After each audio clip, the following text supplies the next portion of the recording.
Hey guys, what's up? So the next poem I'll be reading is 559, and this is called Inside a Killer's Mind. This is more of a story. It's new.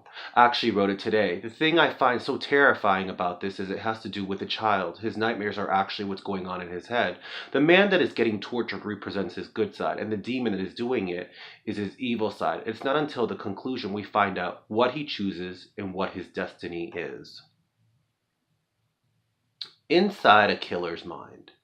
There's a timid little boy and his mother sitting in a waiting room. He's tightly gripping onto a teddy bear in his arms, 4 security guards with them, and 15 circulating the perimeter of the building. The mother is calmly reading a magazine. The little boy is shaking his feet. You can tell he's getting scared, for he has no idea what's going on. His mother massages her hands on his leg, trying to relax him. Tell the doctor everything, sweetie. The receptionist buzzes them in, informing the little boy that he can go inside. Mother smiles at him as the little boy walks to the door, dragging his teddy bear. And as he's going down a long, white, narrow hallway, something else is happening. A man is stripped naked. There are slashes on his back.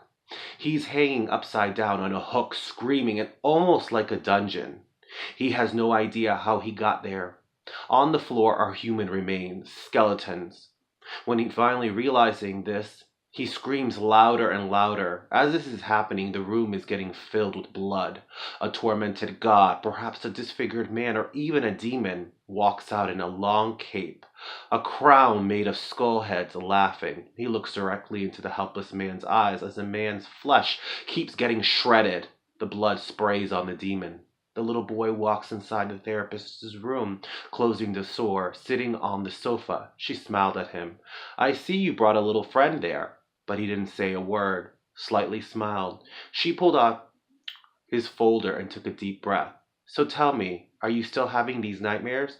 The little boy nodded his head yes, scared. She hesitated, but finally kneeled close to him, looking into his eyes.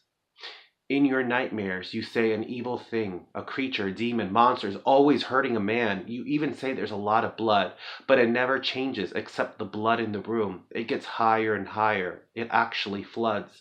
The little boy nods his head. This innocent man, he never gets out. He never falls from the hook. Does the good or the bad win? The little boy was silent. He grabbed his teddy bear and looked at the doctor. She put his folder down on the desk, and at that moment the little boy pulled out a knife from the teddy bear and stabbed her right into the stomach. The therapist screamed as the guards and mother ran to the office to see the room filled with blood, a teddy bear and a knife on the ground, but a missing boy.